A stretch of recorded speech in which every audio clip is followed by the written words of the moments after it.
Pocket, Last of Us Part 2, spoiler-filled look back. I am Stephanie, with me is Nick, and also Gus. Hello. Howdy. So great to have you all here in the chat. I know we've been promising that we were going to do this chat for a really long time, and it's finally happening. But I think it's good that enough time has passed for us all to digest how we feel about the game and I guess really process how we wanted to talk about this. And also for everyone to just play it. If you had intended to play it, you have had ample time to get through it now. If you have not played the game and you intend to play the game, the purpose of this discussion is to literally pick apart the plot. So it goes without saying, but I'm going to say it a bunch of times anyway, this is going to be packed full of spoilers. So I'm so terrified that we're going to ruin this experience for people.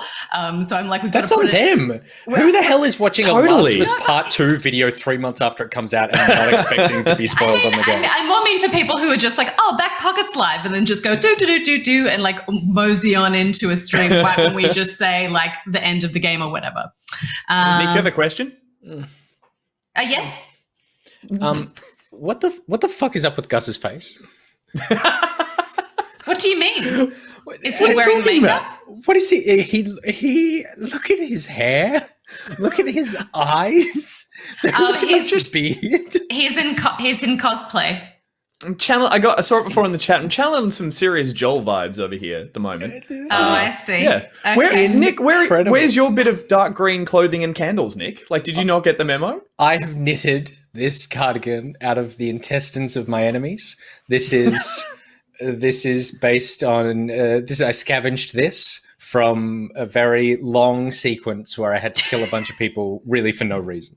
It looks like you raided an IKEA that was untouched. And so, while everyone else in the Last of Us universe has, ramshackled country town farms, you're the only one with, a fjord and a Vlugen in your, beautiful apartment. Yeah, good. I haven't done anything special. This is just my office vibe, and I like the green. True. Well, I felt very unkept at the moment with the 2020 year vibe, so I thought perfect look for a chat about The Last of Us Part 2. No, I love that you've made an effort. It's very cute. So, how I thought we would structure this whole discussion, as I mentioned, that a fair bit of time has passed, so we can kind of really dive deep into the story. But I suppose the reason why I was really keen to have this discussion with you, Nick and Gus, but also just with people in the chat, because I was fortunate enough to play this game a few days early, so finished it kind of before it came out, and was just not in my wildest dreams expecting the controversial reaction to it that followed. I don't know if that was super naive of me, but I just thought it was I've loved the franchise and I love Naughty Dog and I love narrative focused games, and I thought it did some really brave things. I think we all three of us felt really positively about our experience with the game. Is that safe to say? Yeah, totally. I feel like, without getting into full details, I feel like I experienced and played the game exactly how Naughty Dog wanted it to be experienced. I avoided the spoilers that came out early on. I think I watched maybe one trailer. I wasn't avoiding it, but yeah, I kept most of that stuff at arm's length. And then I played it in maybe about sort of 4 or 5 solid sittings. And my reaction, which we'll talk about later, I feel like I'm kind of on par with how the game was directing its audience to feel. So I feel like I'm hopefully I think the majority of them doing a good job. But Nick, similar kind of vibe. I think we all loved it. Yeah. I think I have a more complicated group of feelings about the game. I think that it does some things really well. Some things I really did not like about it in a really fundamental level. And I think that annoyingly, a lot of the problems that I have with it feel like they had to exist for me to enjoy the parts of the game that I did enjoy. Mm-hmm. But I also rarely actually enjoyed playing the game, which I think is a really big problem. But I did walk away from the story going, and particularly I think I walked away from the characterization, just loving that. So the part that I think that we kind of all land on is that we really love that story, and particularly the characters within that story. But along the way, I just had really huge ups and downs, which we'll get into. Yeah. Okay. So I think the first thing to probably talk about maybe is the leaks, because there was content that was leaked before the game came out, which I think we all managed to avoid those as well.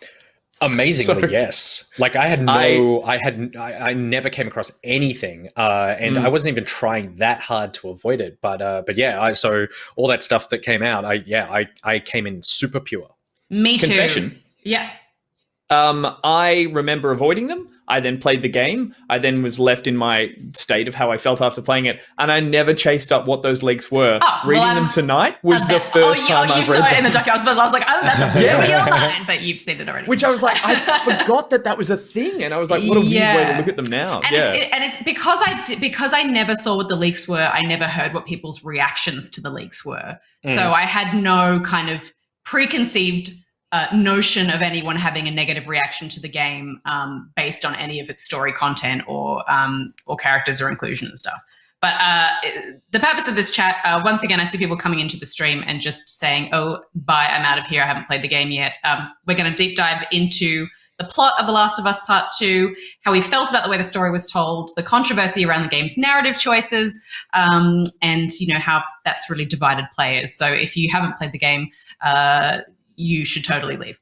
And also don't cheat yourself out of maybe experiencing it. If you're on the fence, I think we can unanimously say don't think maybe I'll listen to a couple of the spoilers and then I'll play it later. It's it's a game that really benefits from not having things spoiled for you. So I think again, if it's one of those things that's on your to play pile or something like that, you get out of here. Go play it. Totally. Really you should. Totally. Thank you for the hype train. Such strong support. Level 1 complete. Amazing. Thank you so much. Okay, so let's talk about the leaks. So I think the leaks are important to talk about because they did give some people a preconceived idea about what the game's kind of agenda was. And I feel like that already started to color, people's reaction to the game before they even played it.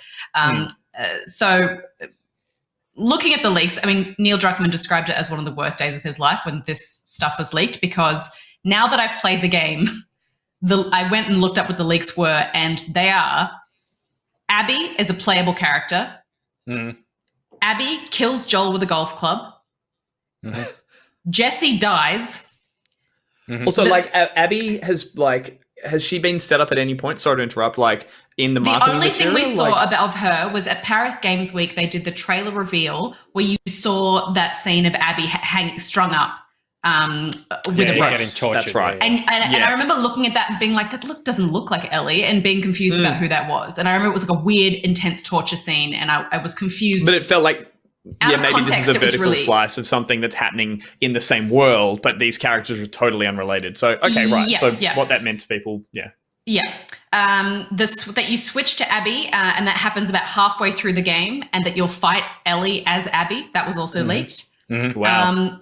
And then the final leak was that there is a trans character, but that was actually an assumption that was made that Abby was trans based on her physique. Because she's bulked. Just because she's bulky, which obviously isn't the case. I do remember hearing about that one, yeah. Yeah, but coincidentally, there is a trans character in the game, obviously, in Lev, but people had already had this idea that, Naughty Dog has this whole, agenda based on, killing Joel and celebrating lesbians and trans people, and the game sucks. So, I think. Sorry. No, I was just going to say that I feel like out of all of that, the one that I would have really been disappointed of finding out is that Abby's a playable character, because that to me is you are not disappointed because I'm like, oh, how could you? Disappointed to have that spoiled for me, because the rest of it I was kind of I assumed that Joel was probably going to die, because that's the arc of this story that I felt needed to happen. The savior father figure needs to sacrifice or die in order to get blah blah blah. And then with the Jesse dying and stuff, I'm like, I don't know, everyone in this fucking game dies. But that signifies that you're pushing the game in a different direction, and also was kind of arguably my favorite moment in the game from the moment that you start playing as her for the next few hours. I think is the most powerful moment of that game. So yeah, I'm glad that I never found that out. Which is interesting because you have that's like the strongest reaction has been to the parts, obviously Joel's death, but also the parts that you play as Abby. Yeah. What were you going to say, Gus? I was going to say that leak about playing as Abby, from the sounds of it, it almost sounds like they were sort of suggesting that you do almost play half the game as her, or like a sizable chunk. Because, I remember that not being as powerful for me, because a little part of me remembered loosely, I was like, wait, in The Last of Us 1, you played as Joel for the majority of it, but I feel like there were definitely moments where you definitely played as his daughter at the beginning, but it's not a strange thing for a Naughty Dog game to throw you into another character for a little moment and let you experience them through that. I think the issue was that you didn't get to play as Joel and instead played as the woman who killed him so brutally. Right, that's what people took issue with. This is definitely, like, in hindsight, like the time that they've given the most to another character. Even part of me was trying to remember in The Last of Us 1, did you play as Ellie for any of it? Like, even little moments? Or was that purely the DLC? I feel like it might have just... Oh, no, at the whole end of the game you play as Ellie.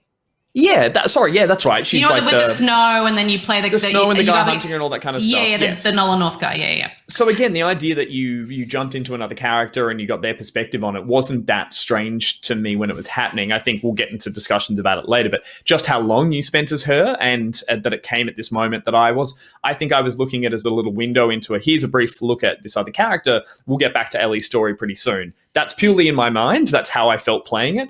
And so I think a big chunk of me had this reservation that I was like, the more I played as Abby, the more I realized, oh, wow, this is, the second half of the game, so to speak. Yeah. I think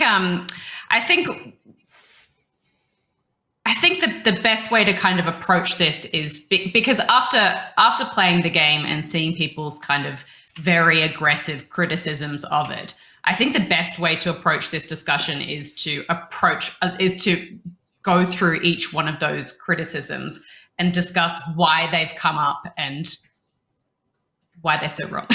Yeah, no, sure. I mean, I've had heaps of discussions like with people online and in real life, and people who've enjoyed the game, people who really hated the game, and I feel like I have a fairly clear insight into why people who didn't like it, or all the reasons why they didn't like it, both kind of founded and unfounded. But I think, it makes me so sad because I feel like there's so much that this game is trying to get you to experience that is so unique and incredible that other games have never been brave enough to do.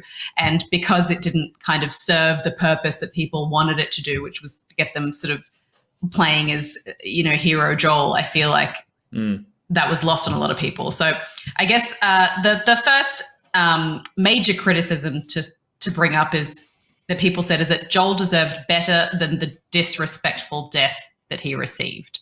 There were so many memes going around. People were like attacking Neil Druckmann, saying that he should be smashed in the head with a golf club. And it was really full on, like really, really intense. How do you feel about Joel? I guess I felt the same as you in that I expected him to die, and I expected him to die quite early. How did you feel about his death in this game? I didn't have a problem with it. It made me sad, obviously, but I think that the way that he died, I don't have any sort of like, how could you kill off your character like this? Like it would have been. I think people are confusing the fact that they're unhappy that something happened with the way that a story doesn't do justice to something. And so I think that they're unhappy that Joel died. But the idea of like, how could you he didn't deserve that kind of death or whatever. You go, no, that applies to major characters who you kill off screen. That applies to characters whose death you don't give meaning to. That for me. Obviously, like Joel's death here is kind of the inciting incident for the entire story. So I think it had the weight that it needed. I think it was brutal, but like I don't know what you expect for when people kill each other, that it's too intense. And the reason that it affected so many people is because it's like Joel was an incredibly effective character in the first game. And for me, I saw lots of people, when the first game came out, and a lot of the discussion since about the idea of like, Joel, the decisions that he makes at the end of this game. And then I did see, as we were heading into the sort of like instant reaction to Last of Us 2, I saw lots of articles and stuff going around about the idea that Joel is a really toxic character, and that that he sort of represents a toxic masculinity about the idea of like he made the decision for her and he's this sort of like controlling father figure or this sort of thing. And I don't want to necessarily dismiss people's opinions on that, but it was interesting. And I said this on Twitter when the game came out. I saw a lot of people talking about this, and I either know a lot of those people or I know of those people. And all of the people who were having that discussion were people who didn't have kids. And I was like one of the few people within my circle of friends and critics and stuff who were playing the game who do have kids. And I was just like, his reaction, I think I said on Twitter, there's no limit to the amount of doctors I would kill to save one of my children. And so the idea that he is misguided, yes. He did a terrible thing, yes, but I don't think that he was like a bad character. I felt like there was this big reaction to the sort of like, I don't know, like a wokeness of like, oh, he's this terrible human being, which I really don't think he was. And then in this game, then to see how he died, then and the reaction that got, I just feel like that shows how much of an effective characterization that was in the first game. And so I think that the death doesn't do any disjustice or anything to it. I think it's kind of what you need, and it obviously sets up for me the huge point of this game, which is that you end up playing as the character that killed him. You end up empathizing with the person who did a horrific thing. And I saw BMAC in the chat was like, Joel is a bad person who made who made one good choice. I don't necessarily agree with that, but I definitely agree that Abby is a good person who made one, like, not even bad choice, but like did one terrible thing. And I think that's what makes this game so powerful. This death needs to happen in this way, in this intensity, in order for the second half of the game to actually land. You're right in terms of it also has to happen, as you said, this early on in the game. And I guess in terms of my reaction, it did feel, I don't want to say rushed, but I wanted more time with Joel, again, going into this knowing it was a sequel, to have those moments like you do in the flashbacks, which again, I find are more effective the way they are structured. But I think purely as a structural thing, a lot of people could have that knee-jerk reaction to the fact that this happens just so early on, and whether it could have been that thing that happens in the third act. And, you know, even if it isn't a heroic way to die, but you would have just had that time to come to grips with what was probably going to happen. So I think a big part of it was just that it rushed up on people. But you're right, it had to happen then for the actual point of the game is to get that time with Abby and to put you through those paces of being, you know, put in the boots of someone that you don't care for, but then realize that things happen in that situation. Well, that's exactly right. I mean, the whole point of this game is that this isn't necessarily Joel's story. Joel's story was in The Last of Us Part 1. And then this game is literally a whole, cascade of repercussions of the choices that he made at the end of the game, which I agree with you, Nick, weren't necessarily like evil choices or bad choices necessarily. We have the whole game to get to build the relationship between them that in our minds and in his mind, you know, ultimately justified the choice that he made on some level. But he nevertheless just killed a bunch of people and doctors in cold blood and, you know, removed humanity's chance at, getting rid of this virus. Because what Joel did realistically actually was more harmful in the long run, but he does it in a very, even just like thematically, it's like, it's a rushed decision. It's with a gun, it's quick, he's thinking, he's making, you know, rash, judgmental decisions. What we just saw there in Joel's death is villains, around a character, torturing and stretching that death out. It was a quick decision, but don't forget at the end of the game, in the second game, he says, you know, if I had my time again, I would do it exactly the same.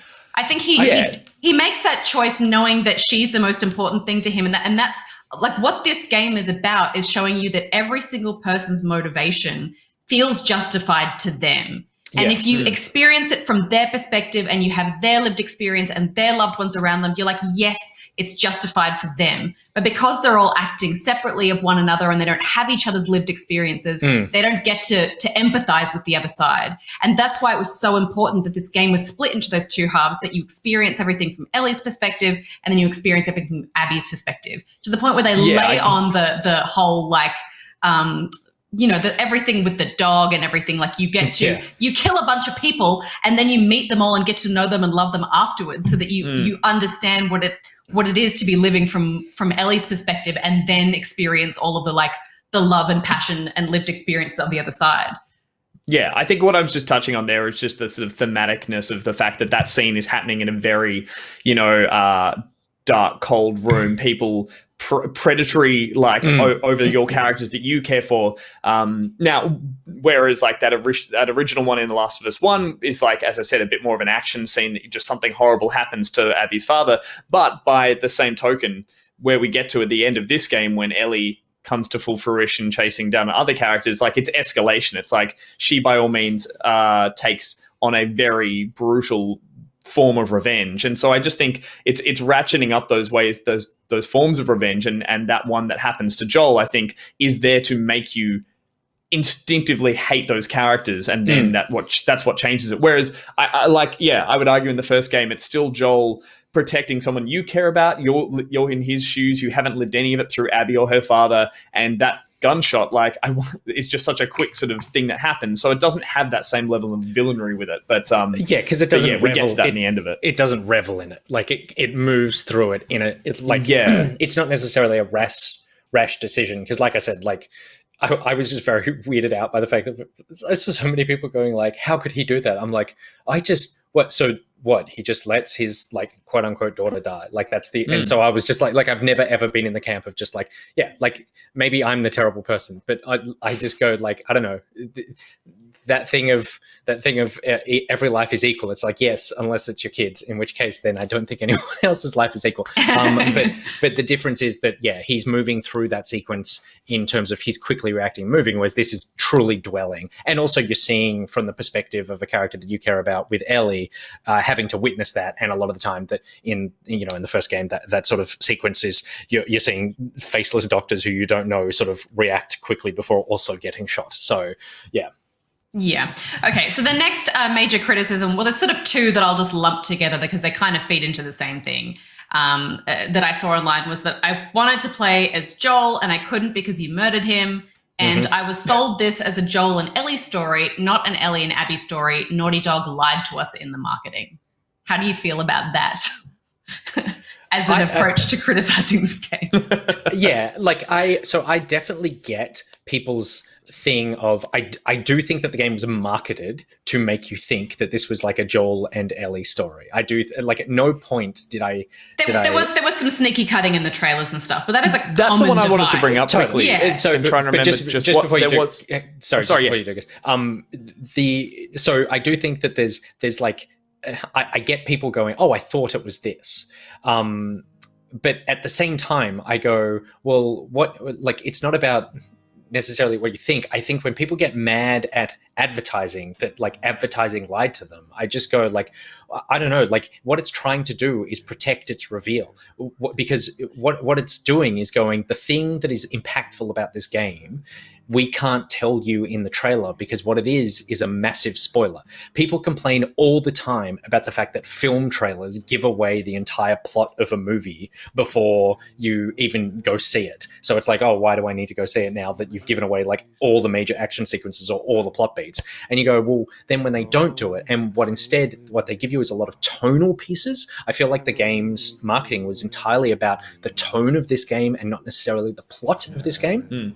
So by hiding the things, it means that it keeps you really pure for those big reveals that happen. And I think that the death of Joel would be way less impactful for people, and people don't want it to be impactful because they don't want it to happen because they feel attached to him. But it's like, well, that's because you've made a good character and you've told a story well. That's why you're feeling these feelings. But that death would be way less impactful if you're watching a trailer where there's 2 shots of Joel and then there's a bunch of shots of a character you've never seen before. And you're like, hang on, 70% of this trailer is not this character that I thought we were going to be following. Does something happen to this character? Why are they not involved in this trailer? And it's a common device, I'm sure you were going to say this as well, Gus, but they do it in Marvel trailers all the time. It's a common sort of storytelling technique to cut a trailer in a certain way to lead you to believe that the game is going to take you on one particular journey, so that when you have the experience, the impact of those twists and turns and big moments is like legitimately impactful. Because the two trailers that we were talking about, I have to clarify with Nick, because we've had this discussion before, but there is one where she's greeted at a door by someone that's gameplay that turns out to be Jessie. But were we imagining that? Are we having like Nelson Mandela, whatever it's called, where it's like you've thought it so long that we imagine that it was meant to be Joel at the door? Yeah, no, there's definitely, they intercut it's like a shot. They put in a shot of I think it's like when she gets grabbed from behind by Jesse, like he puts his hand over her mouth and she turns around, and in the trailer it's Joel. So totally like it's 100% manipulative, but I don't know what you expect from marketing. I don't know what you think marketing is, but it's highly about manipulating your emotions to get you to buy the game, not because it's like you get to play as Joel, but to get you to buy the game because it's like, we want you to buy into the story. This is the story that you actually want us to tell you, which is powerful, impactful. We just don't want to ruin the powerful, impactful parts for you, because then we've ruined the story. And forgetting, like you said, when they choose to go the other way and just put a lot of tonal pieces out there, the fan base, which are these same people complaining, are furious. They're like, show me more. I want to see more. And there's that level of, just like, you can't be pleased. I guess the only other trailer was the really beautiful one of her playing the guitar in the house, and he walks in and she says, I'm going to kill them, every single one of them. Yeah. Like, trying to work out where that actually sits. Is that just a scene that might have happened prior to the game's or did people see that and think, oh, right, this really is a Joel Ellie adventure again? They're going to be going on that same adventure like they did in the first one. But again, you're pulling more out of it than you're being shown. And I think, as you said, Nick, like you're only setting yourself up to be disappointed if you dive too hard into that material versus, if there's some restraint and actually let the developers tell the story they want to, the way they want to, then you're in for a much better experience. But people are idiots. And like, I work in games, and when I got the code for this game, I realized I don't know what this game's plot is about. I know tonally what you're trying to do. I know that it's a story of revenge, but I don't know. That it was about putting hats on dinosaurs. This was the greatest scene in the whole game. There was a Neil Druckmann quote where it was like, this game is a game about hate. And I was like, well, I don't know if I'm really into that. But when I've watched marketing for this, I don't really know what the plot is. And I think that's really effective marketing because, again, like I said, it's about, they sold you the tone. And I don't think and I think the important thing is that they didn't missell the tone. The tone is right. I would have been really angry. I'm not angry that there were scenes in there where I go, oh, I didn't get to see that in the game. Because guess what? I got to see it in the trailer, but it doesn't matter that it didn't happen in the game. I would have been way angrier if this was sold to me as like this heartbreaking tale of revenge. And then I went into it thinking this is what it is. And it's actually like a happy-go-lucky story about like wandering the museum for 20 hours as opposed to this one moment. That is a betrayal because you're selling me an idea of something that doesn't exist rather than just you're showing me select parts of this to give me the best impression of what that tone is. Totally. So the next piece of criticism that I saw come up quite a lot was the writing was bad. Ellie went on a stupid, unrealistic revenge mission and doesn't even end up killing Abby in the end, which I find is probably the most infuriating piece of criticism that I read, and I read it probably the most. The writing was bad, and the whole game was the stupid revenge mission, and then it doesn't even sort of have the payoff of her killing Abby in the end.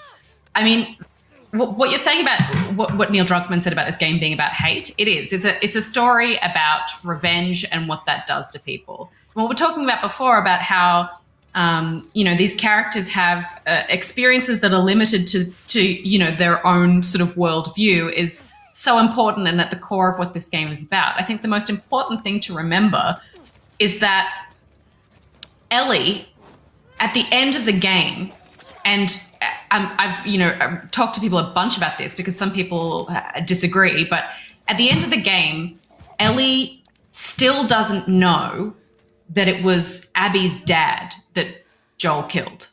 Mm-hmm. She basically, from the start of the game, she sees Joel get murdered in this really horrific way and then becomes fixated on the idea of tracking down Abby and killing her to get revenge and closure. To the point where, you know, she even gets to the point where you have the most almost ridiculously idyllic ending for her if she can just let it go on the ranch with the baby and Dina, and everything is kind of wrapped up for her. And then Tommy arrives and kind of plants that poisonous seed again. That, you know, that aspect of revenge is like a cancer in her. Whereas meanwhile, Abby is going through this really transformative experience, having, I suppose, had the small amount of closure of killing Joel as revenge for murdering her father, murdering a bunch of people she cares about, and removing humanity's chance of survival in a cure. Then kind of discovers through meeting Lev that, you know, the idea of what family is and what's important, and, you know, the kind of what she actually wants to get out of life, and how important revenge really is, and what does it leave you with, and all this kind of stuff. She goes through all of these changes through the people she meets, and, you know, she has this wonderful transformation that Ellie never goes through.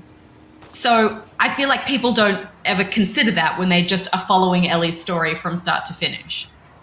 And so I get really angry when I think, because to me, that's the most heartbreaking and incredible, like, aspect of the story, is that, you know, you get to experience these two characters' journeys and they're so different. And the outcome is just like them in the water at the end, just like stabbing at each other, and one who's trying to move on and just let it go, and the other who's just can't free herself from the cancer. And it's just like incredible. It's funny because it's like being the medium of a game. You're right. Like having that sort of that story being told in that way. It's like there is such an emphasis on an ending and a resolve, like in video games in general, and like how it all has to come to a head. So I don't think by any means the people who have those criticisms are right. I disagree with them entirely, like you do. But I think it's hard to shake that aspect of the fact that people hang so much on an ending, and they want that real black and white kind of resolve without, you know, looking at the journey, not the destination, so to speak. Because it's an interesting point you bring up about Ellie not actually really having that moment of connection between who Abby is and what the connection there is, because that ambiguity creates so much more for you to consider when you put the game down. Like in the way that you said, you had those conversations, you continue thinking, because to leave you with that level of as I said, ambiguity and that sort of sparks your thought process about like these characters and what was going on and their motivations and that kind of stuff. That's so much more satisfying to me, and it is in film as well, versus, you know, let's wrap everything up, you know, let's kill you, let's send you home, let's put you here, like those endings that traditionally I think gamers strive towards in more straightforward, less complex narratives. So I understand, I think, why a lot of people would have that reaction, but to criticize the writing and I mean, that's straight off the bat just like insulting. But I guess I don't understand how people can have that reaction, because the whole point of playing through that whole second half is to have Abby's lived experience, learn about all the people that she loves, and you know, the relationships that she forges, so that you kind of get to the point where, I mean, for me, the whole, and I think a few people in the chat are saying it as well, the whole kind of last section of the game, I was screaming very softly because it was 5 o'clock in the morning and Peter was asleep down the hall. But I was screaming at Ellie. I was just like, go home, like, let it go, please just stop. And even the point where they're fighting and that you don't want to do it, you're just like, stop it, Ellie, stop it. I can't imagine. I would have been, to me, the fact that she finally in that moment, finally after everything is able to let it go, is just like the ultimate, like, it's despair, but it's also like a release, because you're like, that was the smallest like victory at last, was that she was able to finally let it go, and it took until that point for her to do it. I think, I'm sorry, I'll let Nick jump in here, but it was like again back to that point of, I think, you know, this is so close to film in terms of telling a really mature, really well acted, really well written story, that I feel like if I was watching this purely on screen and I had no form of interaction with it, I would this ending would leave me, like, it wouldn't shock me that these characters still pursue these motives and then don't find a resolve, and that there is, the sort of pathos in where they are left as characters. But the fact that it's an interactive video game and you're pressing a button to punch someone, this is a different discussion, I guess, we could have. But I think that's what people struggled with, and it takes games like this to show you that having these conflicts, whether they be actual physical ones or they're emotional ones that the character's dealing with, they don't always have to have an ending, so to speak, or a wrapped up sort of point to them. They can be characters doing the wrong thing for a long time. And again, I think we're seeing such mature emotions from this game, and they're things like learning to connect to a character you hate is not a thing video games have really done, let alone well, in the past. Whereas this is a game that totally bait and switches you and leaves you suddenly having some form of, connection to someone like Abby, who, if you told me at the start of it I was going to have that, I would have laughed. I would have said, exactly, totally. And I loved her at the end, and I wanted the best for her, and I wanted to, her to sail off into the sunset. Well, yeah, but again, for a story to choose where it walks away and lets you, or leaves the story for you, I think is really mature. And, just to finish that point, like, I sit in films where I love the ending because there's that, as I said, that narrative ambiguity of where it's going to go, and it sparks that thing in my mind where I just want to talk about it, think about it. It lingers with me. And to have that in a game is so refreshing, because I am so used to seeing credits and a bit more resolve. And not since something like a Red Dead do we really get games that go, hey, we're going to leave here and just let you ponder about it a little more. And I think it's very mature, and we need to see more of it, kind of stuff. But yeah. I think that this is probably the critique I agree with the most. And but I think in some ways not in the way that I saw a lot of people talking about it. So I think the sort of broad, and obviously we're like generalizing here when we say like the critique was the writing was bad. But I think that I did see that a lot of people saying that the writing is bad.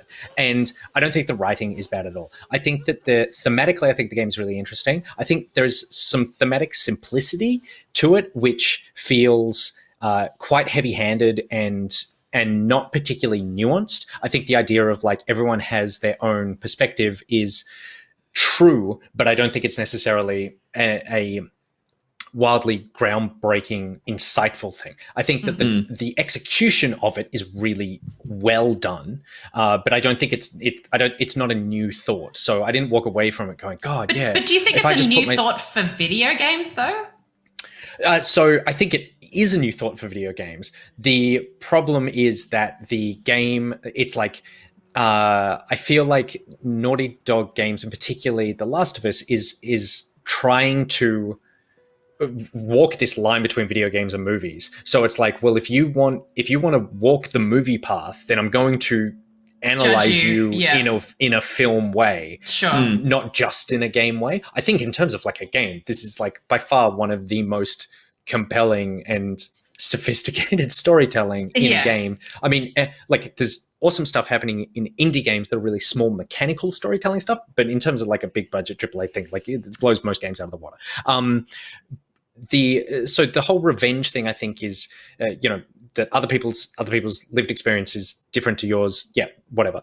I think that the issue I had was that Ellie is a character.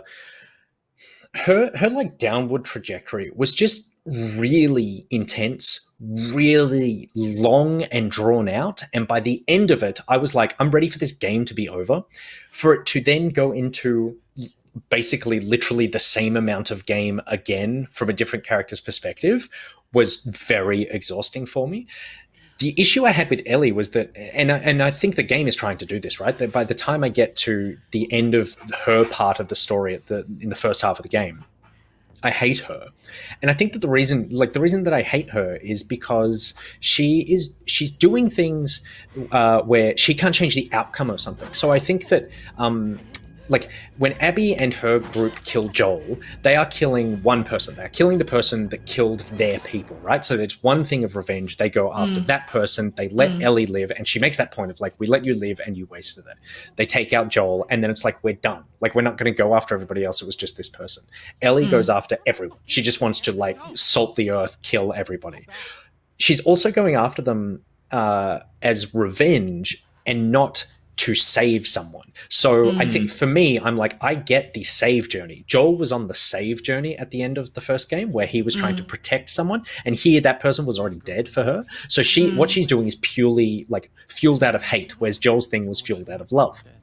So, and you can say that it's like her love for him, but it gets twisted into hate and goes down. And so then by the time I get to the end of her gameplay thing, I'm just like so worn down by this game that the Abby section I felt so conflicted with, because I actually go, the Abby section of this game is some of my favorite stuff in video games in ages because of the journey it takes me on with that character. And like you said, Steph, like she has a genuine arc. Like Ellie kind of just has this, she had her arc in the first game, and then she just kind of has this downward slide, and at the end there's a small amount of like, oh, I guess I shouldn't kill you, but that's about it. Whereas Abby goes on a genuine journey, and that I loved that so much. I just wish I didn't have to go on this huge downward slide beforehand in order to get to that. The catch-22 for me, which I was talking about at the beginning about like the structural problems with it, is that I don't necessarily know how you get to have those affecting moments with Abby without having to go through the bullshit with Ellie. And so it's like, for me, it just felt like the game, they kind of wrote themselves structurally into a corner a bit of like, we want to tell the story of how two things happening from two different perspectives can like both can be relatable, and we want to tell the redemptive arc of Abby, and I think the really cool twist of going, someone you hate, you're going to take over and play, and by the end of this game you're going to love it. But when you have written yourself into this corner of like, well, in order to hate this person, not only do they need to do this thing at the beginning of the game, you then need to empathize with all of her plight in the second half. We need to see how her crew and family were picked off in the first half, and we need to play through that. Is just like, it just felt like there was too much in this game for me to walk away going, oh, you put a real bow on a really interesting narrative device. It's like I had to pick and choose the bits of this game that I liked out of it, because there was a ton where I felt like I was slogging through this story. And I think that a lot of those issues came from the fact that you also needed to make it a video game. There were just huge sections where it's like 10, 15 people wandering around a building that I need to kill. And it was that thing of like, I'm exhausted by playing this. I don't want to play any of this, to the point that I actually just turned the difficulty down to the easiest possible difficulty. And I sprinted through half these levels in the second half of the game, because I went, I don't like, my character does not want to go around killing everybody. If it was me in this scenario, I would actually just hide, sneak, run, and get through. And I don't want to be bogged down by the idea that like me opening a door is triggering someone hearing me, because this, like, the gameplay parts are not the interesting part of this story. The cutscenes are, because basically you've made a movie and you've put a game in it, and the game part was dragging out the movie part for me. Yeah. I feel like I mean, I agree with you on certain parts, and that there were certainly pacing issues. There were parts where I was just like a bit frustrated. I should preface this by saying that I played the game in one like 5-hour stint at the start, and then I picked the game up again on like a Friday and didn't stop until I finished it on Saturday morning. Wow. So I played 25 hours pretty much. I just played all in one hit. Yeah, so it's funny because by that stage, I felt like Ellie felt by the end of the game, where I was just like, oh my God. So I was so in it, but I could not put it down until I'd seen that journey through, and I was so involved. But I loved all the game parts, and I felt like I enjoy that feeling of working through the sort of, slog is the wrong word because it has a negative connotation, but the kind of challenge and the terror of the gameplay sort of sections, and then to be rewarded with more story.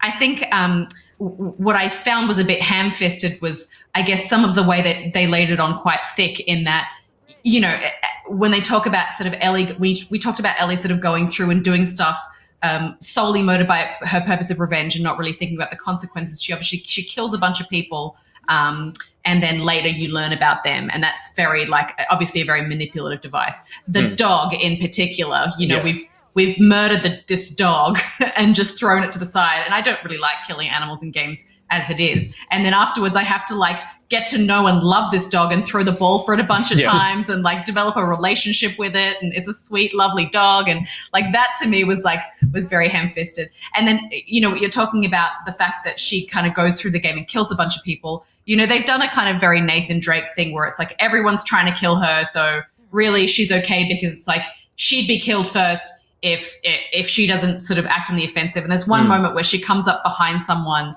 and she covers their mouth and they're playing Hotline Miami, I think it is, on the Vita. On the Vita, yeah. And I was like, this is interesting because this is like a kind of girl who's just like minding her own business and she's just come behind her. Is she going to kill this chick? And it's like, how are they going to solve this situation? And they ended up kind of having a scuffle. And then she turns around and tries to kill her. So then Abby's like forced to kill her. And that seemed like a bit of a cop-out to me because I wanted to see how she was going to deal with that situation morally. Where's Abby? No, go. Sorry. Oh, I was going to say, but at the same time, I kind of like, I was on board with Ellie's downward trajectory because I feel like when we think about the reason everyone was so angry that Joel died in the really brutal way that he did. And people do a lot of really messed up, brutal things in this world, but that was a particularly violent way to kill someone. And I feel like, and we keep seeing those kind of PTSD moments throughout the game where she gets flashbacks of those. And that's kind of fueling her kind of blind revenge and hatred. While, you know, while Abby's going through this really transformative experience, Ellie is very one note because she doesn't have the benefit of being able to have that transformative experience. She's like plagued with this horrible event that she cannot see past until she sees the closure of it, which is killing Abby. And until she does that, she'll murder as many people as she needs to survive until that happens.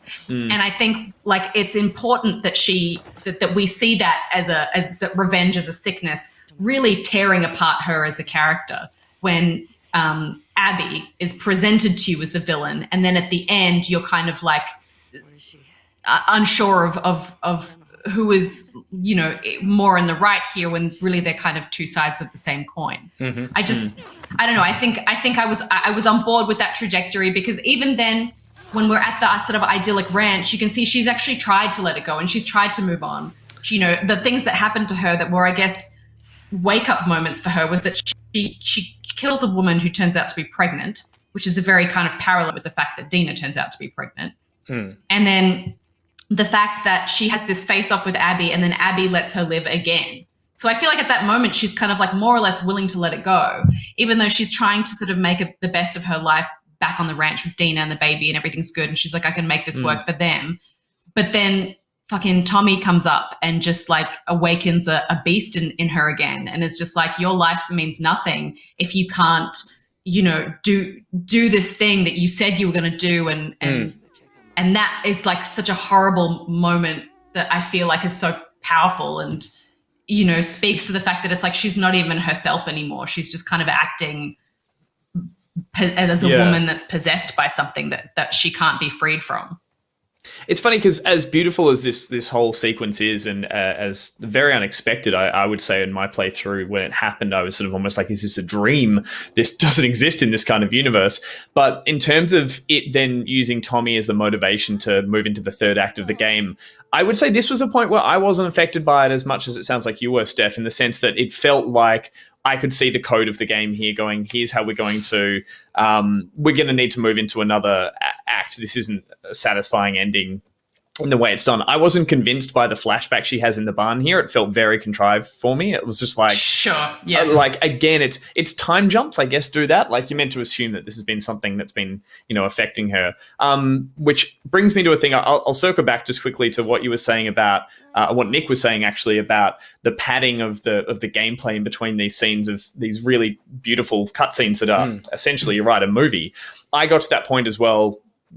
I think maybe halfway through where it's like I was getting fatigued by the gameplay because this wasn't something I was picking up to play because I wanted to focus on that gameplay and that stealth and the hunting. I'd had my fill of that, and now I wanted to see this come to an end I wanted to experience it for the next couple of hours as a narrative, as a film.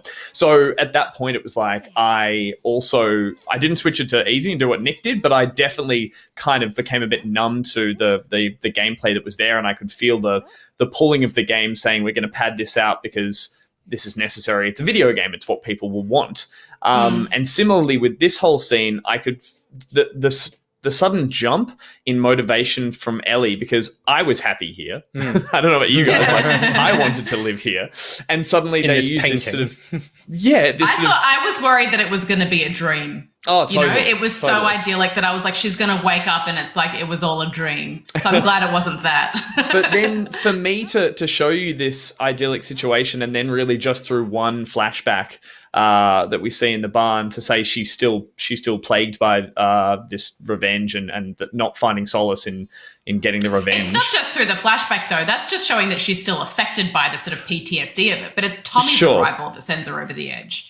So yeah, from there, the fact that the game suddenly time jumps and that then takes you into Santa Barbara, I think it is, or the journey you move to there. That was a point of the game where I felt like the direction of the game itself had lost some of the effectiveness of it, because as you said, like I'm with Nick on that one, like Ellie's motivation there didn't feel justified. Like she felt so one note in terms of her revenge. And again, that giant jump to the third act of Where You Are, I didn't believe it. Essentially, is where I'm going with that. There's also like lots of little subtle cues to it. Like you look at how thin she is here, and she has these conversations with Dina, who has obviously like,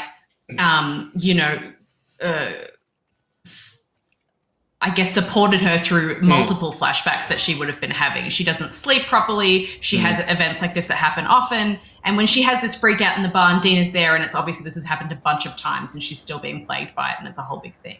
So she obviously, like, she's trying her hardest to make this life work, but she's not been able to put it out of her mind and she can't let it go. And then Tommy's arrival, laying it on thick, the guilt that she never sort of completed what he thinks she owes to Joel, kind of sets her to a point where she's like, I'm never going to be free of this unless I see this through. So I feel like it's like the jump in time is important to show us that she's tried her best to make a go of letting go of revenge. But the whole, like, I guess, allegory of this game is that, like, revenge is a sickness and you can't be free of it. I think, yeah, but I actually think the allegory of the game is that, or like the thematic intention of the game is that violence is a sickness, because it's taking stuff from the first game and the second game. Like, this is completing the thought of the first game. And I guess I disagree with. I don't disagree with that thought. I disagree with the way that they chose to tell that story. In that, while I think that so much of the cinematic part of the game is really fascinating, and I see people in the chat sort of saying that it's sort of split between people loved the combat or the gameplay because they felt like it really paralleled Ellie's story, and then people saying, oh yeah, I just felt like the combat took me out of it. For me, the way that the combat kind of took me out of how this works of how the story works is that the combat was doing things that I felt like no human being could do. So what you're telling me this really grounded story about the human condition, and then what you're actually getting is this girl who is in her sort of like early 20s who somehow manages to kill like 1,000 people, and that you're trying to tell a very grounded story about the human condition, but then whenever you get to the gameplay, you sort of become a superhero. And even though you can be vulnerable and you can be weak and there is lots of sneaking and hiding, that always just instantly ripped me out of that storytelling, that she's sort of running around. I would have found it so much more compelling to go into a space where there is one or two enemies in a level, and that it is truly like much more of the game is that, like we saw earlier, that scene of them crossing the sky bridge thing.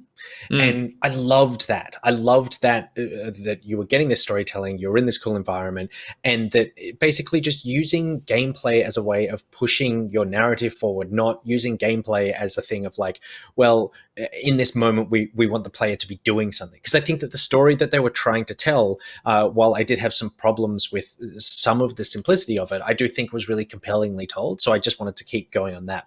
The idea that the violence is the sickness, then, to me, part of the reason I think that it ultimately didn't land for me, and it's not a new idea that, you know, the whole ludonarrative dissonance, particularly with something like Uncharted, has been spoken about a lot. But I do think it's just a weird position for a game like this to take, to go, Naughty Dog are people who very literally profit off violence, and that they tell stories about very violent people doing very violent things, and then they get you in the game to do very violent things, and there is no choice for you to not do very violent things. At the end, in that scene, which I think is, you're right, is so compelling, about like that fight in the water, and I felt awful doing it, and I was like, if you kill her, I'm going to be so angry with this game. And I was like, why would I be angry with it? What is it? Because of they've ruined Ellie as a character? I go, no, because I feel like Ellie potentially has gone there already. It's because you will have made me do it, and I don't want to do that because I really care about Abby. And I think that I don't necessarily want this thing of like, you tell this story where I constantly have these decisions, but I think it's really weird to tell a story about how violence is poisonous and then force the player to continuously do violent acts and then admonish the player afterwards and go, you should feel really bad about that violence that you committed. And I'm like, well, yeah, I would never fucking do that in real life. Like, what? I don't understand what story you're trying to tell me here. What I would do is obviously kill as many doctors as it needs to save my children. But I would potentially be forced to that place 4-5 times in this kind of story if it was like these key moments where I needed to kill someone because there was just like literally no other choice. Boss battle style, kind of like basically, fight or flight, like, long drawn out battles, that kind of thing. Totally, just like make the game about messy interactions, emotionally, conversationally with people. Like the battle system, not that it needs to be a quick time thing, but like it is the complexity of how you deal with people, and then have some people that want to hurt you and then you can react to, or want to hurt someone that you love and want to react to. Sure. So that for me is just where I go, like, if you're telling me this story about how violence is awful, then you, like, why are you making a game where all I can do is violence? And why do you continuously make games that are just about violence? And then also, I think that ultimately the game revels in violence. I think that, like, this moment is a perfect example that every time you stealth kill someone, it is this like horrific, gory act where the camera kind of swings around in their face, and it's like someone in the same way. Okay, the perfect example is that fight near the end where you're running through the island and everything's on fire, and then you come up against that last guy before you get on the boat. Yeah, and it's just that was gnarly coming at you. with the face. Yeah. And so that moment with that hook, like I remember seeing that moment and going, there would be a group of developers who would be coding and designing this encounter, and then they would have gone and shown it to Neil Druckmann or whoever they're reporting to and gone, okay, this is what we think. And then they would have sat there, and the reaction I feel like that would have happened there would have been, oh my god, yes, that is it. And I'm like, that reaction is a reaction of like being tickled and titillated by the violence. And like I feel like in this game it's like, well, you are reveling in the exploitive nature of violence, but then telling me that I'm a bad person. You're basically telling me I'm a bad person for enjoying the game that you designed for me. And I kept coming up against that because the gameplay existed. I find it really interesting how, Nick, like the way you just said that when you're having those moments of gameplay and you're surrounded by a bunch of enemies, and that you are still thinking about it in terms of the narrative and in terms of the character's motivations. Because I will admit, sort of confession-wise, that like I feel like my brain, I feel like, again, I might be the majority here, is like my brain can switch between cutscene watching mode, movie affecting every death counts to video game mode. And they're well aware of that as developers. Like, they'd be naive not to. That, like, I can switch that moment of, oh, this is a gameplay section now. I'm moving between these houses. I have enemies on patrol. The violence stops being affecting in a cutscene. I will probably wince more at a stab in a cutscene than I will when I do it in the game, because I know, that's how I'm interacting with it. So it's funny that you should say that. Like, I think a majority of people play it that way, and that's just the fact that it is a video game. It is always going to have that sort of clash of one medium over the other.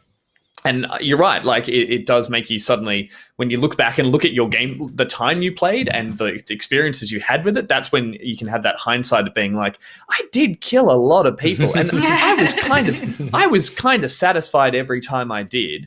And for the game or the story not to then tell you your character's a bad person for it, I felt like there's almost a disconnect between who Ellie was, or who I was controlling a character, versus what I got rewarded with as a cutscene of story in between those moments. So I agree with you. I think there could be something really interesting in a game that develops it as you have 5 human interactions or human encounters, and you think, well, how would they make an entertaining game out of this? But at the same time, they do have clickers, zombies. They do have non-humanity creatures that can be the fodder for the gameplay.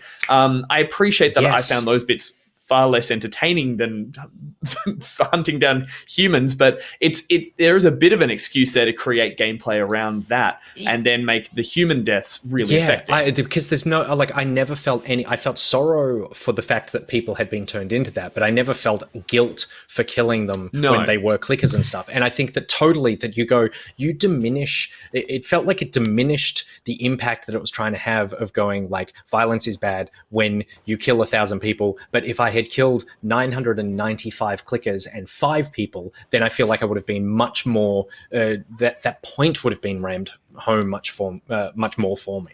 Yeah. I think, I didn't really consider, the meta game of the fact that it is a game that is so intensely violent and then is kind of making you feel guilty for, doing violent acts. And there's totally something in that.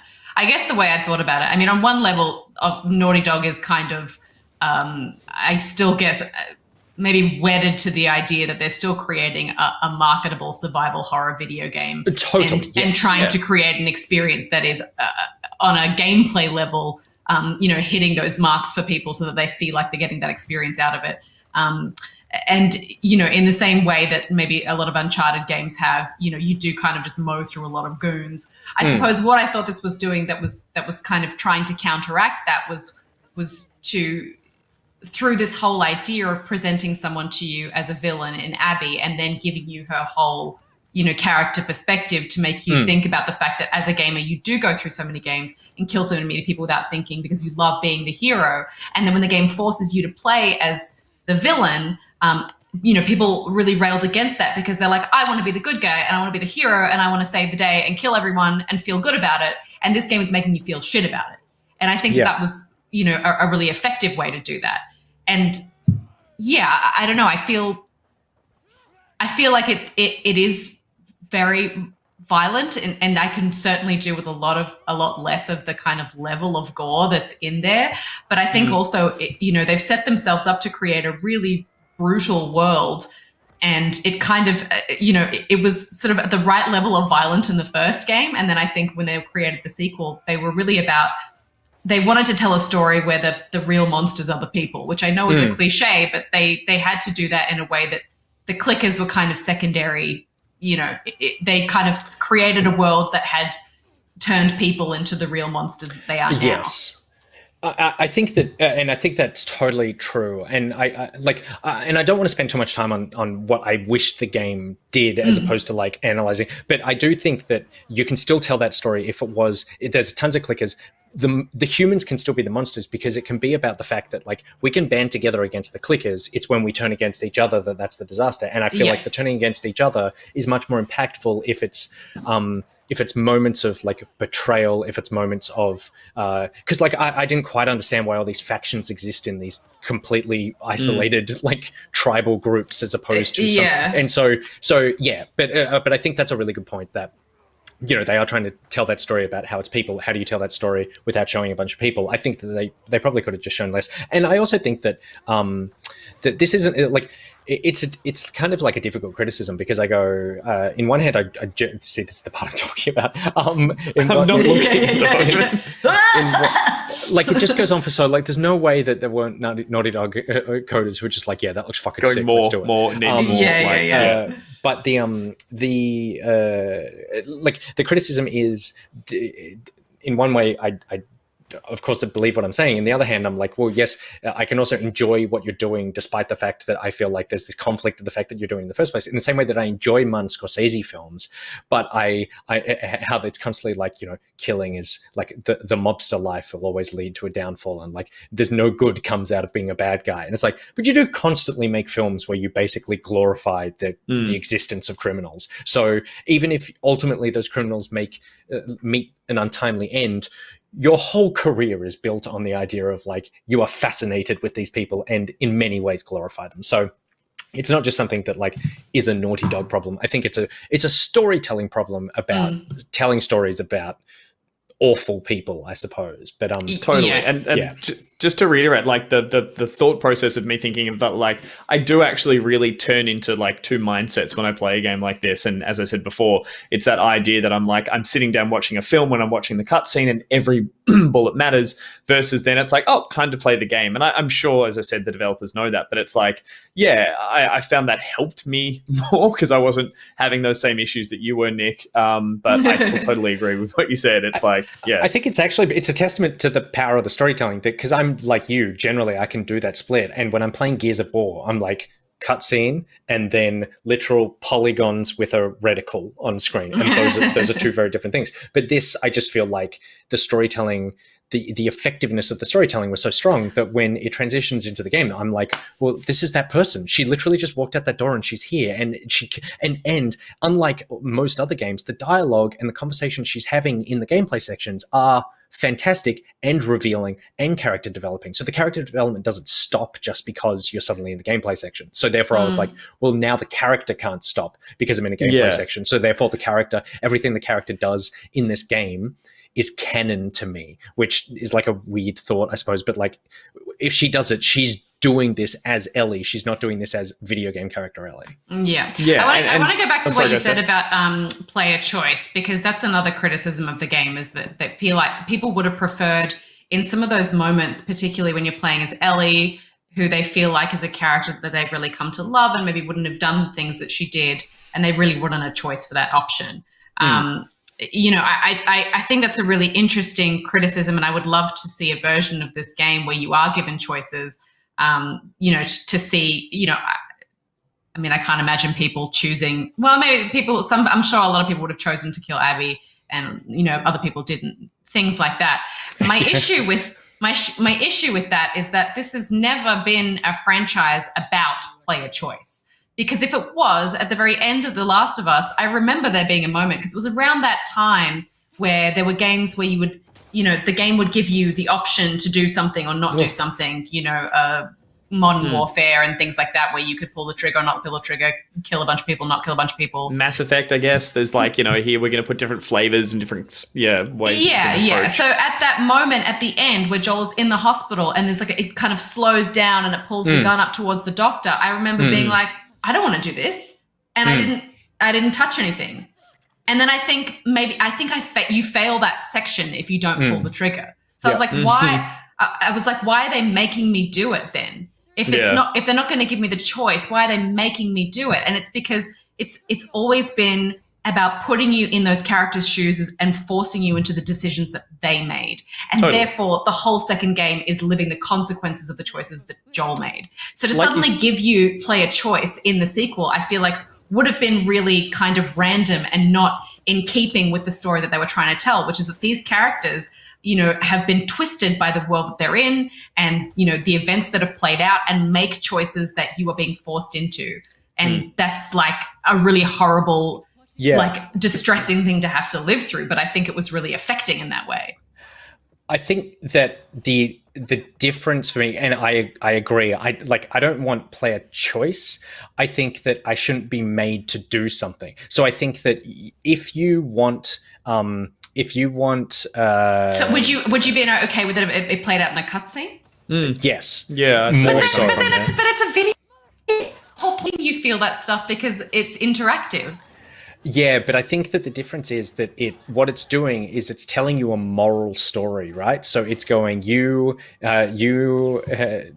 do these things, and then the game is giving a moral judgment at the end in its like thematic storytelling. And so therefore the game is judging you for making those choices. And it's like, well, that's not like, I would not have done any of this stuff except you made me do it. I don't think that like the Ellie that you want me to play, if you want her to do that, then you should do that. And I take over, and then like, how do I reconcile with the consequences of what's happened there? Because I think for me, what it felt like is I was like, well, if you're going to force me to do this one thing, like, I don't get what the difference is of like hitting square to punch as opposed to watching that punch happen. For me, it doesn't, I don't feel like that's really.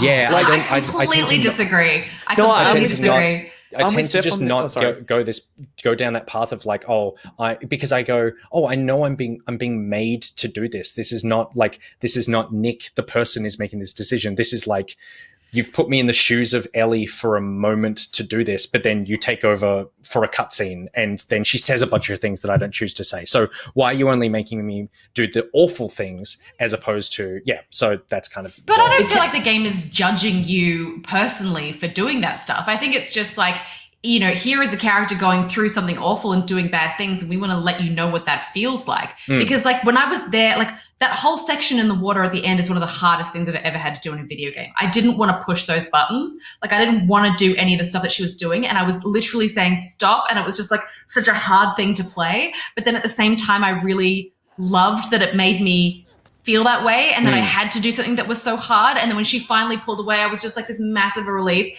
And I feel like it was because of the interactivity of that moment that it was so impactful. Whereas if I was just watching a movie of that, it would have just been really like anticlimactic and just like not satisfying at all. The way you expressed it before, Steph, when you said like you were screaming quietly, like don't, even in the longer stretches, you're like, don't make these decisions, don't keep following this path, and then right down to the minutiae of the actual interaction of having to like press that button. I think, you're spot on in the sense that I'm with you in the fact that I know what Nick's saying. It does sometimes feel quite contrived when they have to do those like, you're watching it and suddenly there's an X there, versus what we're watching now is like an active gameplay play out where you have to stalk Ellie. And I feel like because what they eventually turned the protagonist into a boss fight, which is crazy. It is, but at least here there's like elements of the gameplay coming together where you're doing these terrible things. Whereas I feel like that fight near the end was literally like, there's a button to prompt, and I understand that dissatisfaction that you can get from that. But I'm also with Steph in the sense that there is definitely a version of you mashing a button to choke someone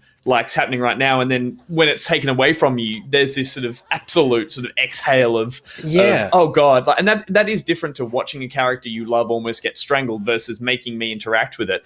And as you said, Nick, I get what you're saying in terms of like, I just wouldn't do it, but I'm also along for a ride here. Like, it doesn't even matter that it's even like the one of the most affecting and emotional and having a far more sort of moral guided story that it's taken me on. Like, I'm still on that adventure, and so to do that is far more affecting than me just watching the film version of this. So in that sense, I can appreciate it, I think. I see, like, there's tons of people in the chat who are like, Nick, I completely disagree. And I guess I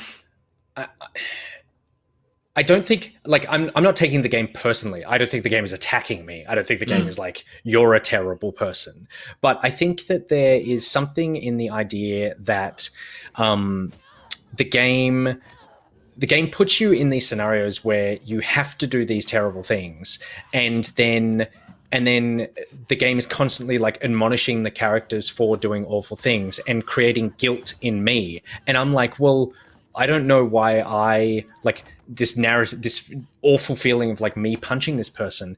I go, well, that's just like, I don't understand why I need to feel this in order for you to tell your story, because I don't need to feel this in a film. And I feel like that I am constantly far more affected by films than I am by the stories in games, even though the stories in games are about supposedly putting you in the shoes of these characters. And I think it's also like, I will say that I guess that fight in the end, there was like, I was the same where I was like, I don't want to be doing this. This is awful. And like the punching, that probably is the one where I would go, oh yeah, that was effective. That was very effective in what I was doing. But I think, Gus, like this moment here, I hated this scene with the boss battle thing because it took these characters and turned them into a video game. And that thing you were talking about, like mashing X to choke. It's like, okay, so I need to mash X to choke, but then, or square to choke. And then when I fill up the square meter, then Ellie will suddenly knee me in the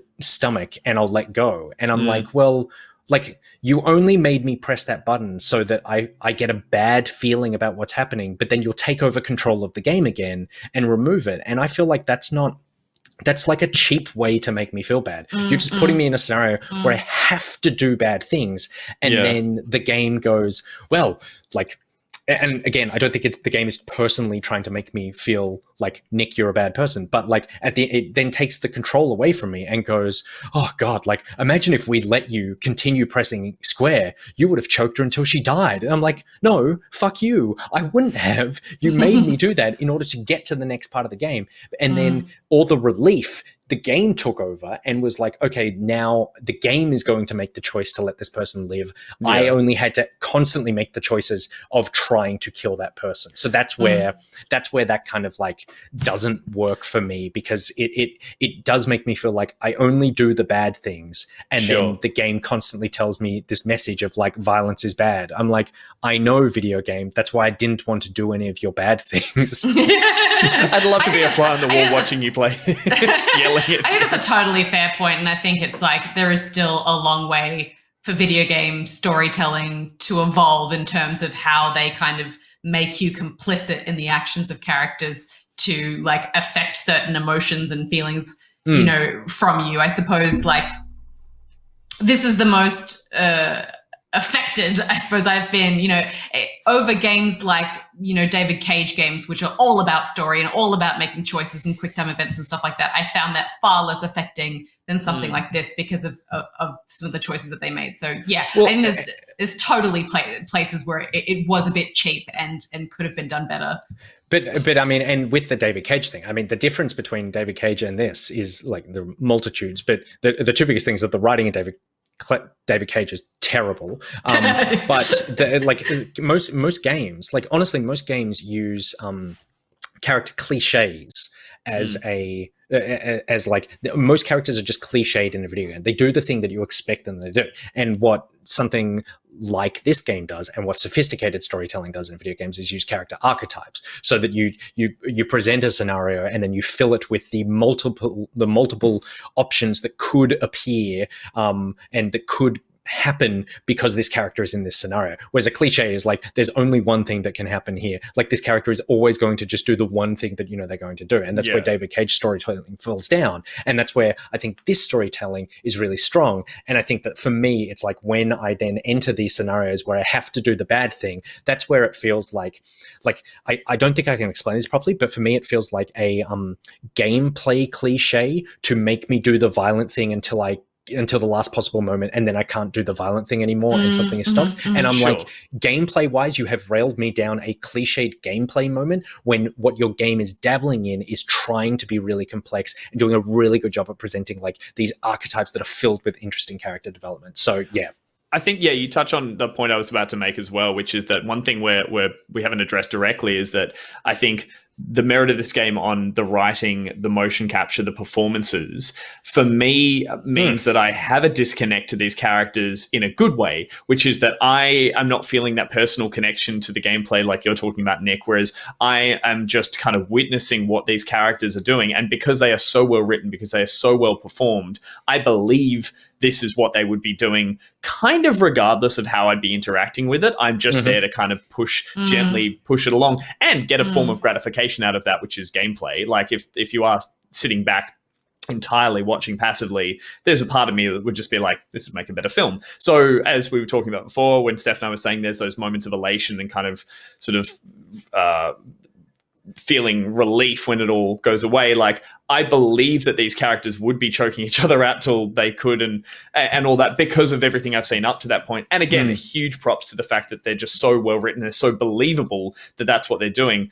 And just a quick callback to when you mentioned, I think, like Gears of War is the game where it's like they would be doing those one note kind of like cliched character development parts of it. They're the ones where I'm racing through the cutscene to get back to the gameplay, because I have more gratification there. And then the cutscene is purely just story fodder.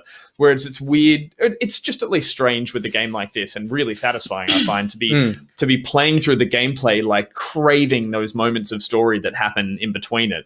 And so for those little moments in between, if the press X or have a moment of interaction, like, I'm okay with that. I'm very used to that, as that's what video games are. But yeah, I think they're going to have to stay that like that because of just the medium of video games. And then getting onto player choice really quickly, it's like, yeah, I always think player choice is a myth. I think people want that stuff. They want, I would have done things differently and all that kind of stuff. It's like, yeah, but you've got such a focused narrative here that these really brilliant people have put together. Just saying what you would have done differently, or it would have been such a different game if you'd let people totally make those choices. And then you couldn't have told the story that you wanted to tell if you let people. Exactly. And you can't trust those pieces of shit in chat to make story decisions. This is ridiculous. Totally. Get on the Patreon. I'll quickly go through some of the other criticisms that we've already answered them, really. But the other ones were that they were forced to play as a character that they hate, which is Abby, for half the game, and fight the character they love, Ellie. I mean, we've talked about that already. Yes, that was the point. Like that was the whole fucking point of the game. That was the whole fucking point of the game. Yeah. The other one was that people feel like this story was just some kind of social justice warrior agenda that Naughty Dog had with its gay and trans characters, which is go fuck yourself. You're a piece of shit. Super fucking don't upsetting. Even waste the breath. Like, I mean, the whole. Yeah, I mean, I feel like obviously inclusivity is super important, but like, I think just to tell an interesting story, you want as broad a perspective as possible. So, and in the character why of people Lev, would be upset about that makes me super angry. Yeah, but that's just narrative like was amazing. Yes, totally. And also that's just awful people on the internet. That's just awful people. Yeah. Like, I feel like we can that just opens up a whole other discussion of like, can you change people's minds who are like inherently prejudiced? And I kind of feel like 99% of the time you can't, for people who genuinely feel that way. And I just go like, well, I don't even want to give you fucking air. We just need to try to focus on teaching the next generation, and that to not be like that. And the way that you do that is by exposing them to as many different like viewpoints and cultures as possible. So, and in this case, it was one that actually felt like it was Lev. As I said, like Lev's story was different. It was interesting. It incorporated that as part of the narrative, but by no means was it like what they hung it all off. I think like opposed to just saying, oh, like as people suspected incorrectly, if Abby was a lesbian character and just like that kind of didn't play into much else other than just being an extra trait to her character. Like there was a really interesting. Ellie? No, wasn't the point that people were assuming it was going to be Abby? Oh, I see what you mean. Assuming, I think we talked about it with a previous game and another episode where it's like if they're not doing something interesting with that, it doesn't always have to be the flagship for that type of social that lifestyle. But like I just found like I was taken on a bit of a roller coaster with Lev in terms of her culture and her family and how it affected. It wasn't just like, oh, I have this extra, part of my lifestyle or a different part of my lifestyle. It was addressed interestingly, and therefore it had merit to be in the story. I think it was important as well that it was like it was important to address like Lev's trans experience, but it was also not like the entire function of the character in the game. Like Lev ends up serving as the kind of moral center for Abby, like in that scene in the theater there where she's about to kill Dina and Lev kind of intercepts her, and then you kind of realize how important Lev has been for like Abby's growth cycle to the point where at the end she doesn't care about anything except for just saving Lev because she realizes that like anyway. And but also in the same way that Ellie and Dina's story is not a lesbian love story, it's just a love story. It's just a love story, like and that I think there's one like gay joke in it where she goes, "I'm pregnant. Don't worry, it's not yours." Yeah, and it's like, yeah. ha ha ha ha. Yeah. It's actually really funny. But like, Yeah. like the point of your love is not you love each other because you're two special lesbian women. The point is that you're two people who love each other. So, and I think I might have mentioned this halfway through playing the game to maybe you guys or something. I'll be really brief because, again, it's not my place to say, but it's like I have played so many games where there has been a male protagonist after a romantic lead or after like pursuing someone romantically in some form of video game, and I have felt very minimal attachment to that.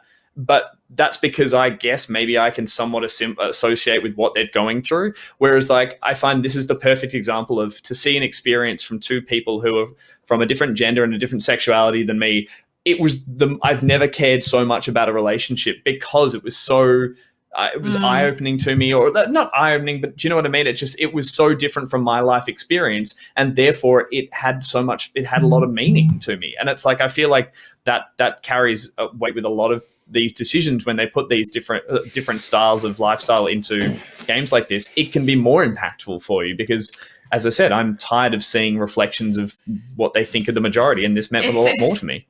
It's so true. And I guess what it was frustrating, I got into so many fights with people on Twitter when I was just like, I'm so sick of seeing this reaction. And people are just like, no one cares that there's gay characters in it. They care that like the story was ruined and that Joel died. And I was like, no, but don't you think the fact that like you're upset that Joel died and you didn't get to play as Joel is like really telling, that then it ended up being a story principally about two women, one of whom was gay and neither of whom are designed to be like sexually attractive to you, is like potentially a problem that you have such an issue with that. I do think there's a lot. I do think there was a ton of toxicity without like that came out with it. But I do want to be careful to not just dismiss people's like legitimate concerns with how the story was told, and not like the people involved in telling the story, or like to not just lump everyone who was like dissatisfied with the fact that you didn't get to play with Joel. Yeah, totally. Is because you don't get to play as the man. Like but also the other thing is like how fucking cool is it that Abby is yoked? Like I've literally, except for, oh my God, I can't believe I'm about to give a compliment to Gears of War. Except for Gears of War, I feel like I have not seen a woman with that much muscle in a game ever. Hang on. Like with a body type that wasn't just either like a stick or just like badunkadonk. I don't even think the women in Gears of War, I'm trying to think, they're all still like the politicians and president stuff. They're all still like skinny, normal bodied. I feel like in the last Gear, like the female character in the last Gear who's maybe in the most recent one, but that still has taken them like 12 games or something. Yeah. Totally, yeah. And so it was just. I'm getting the move on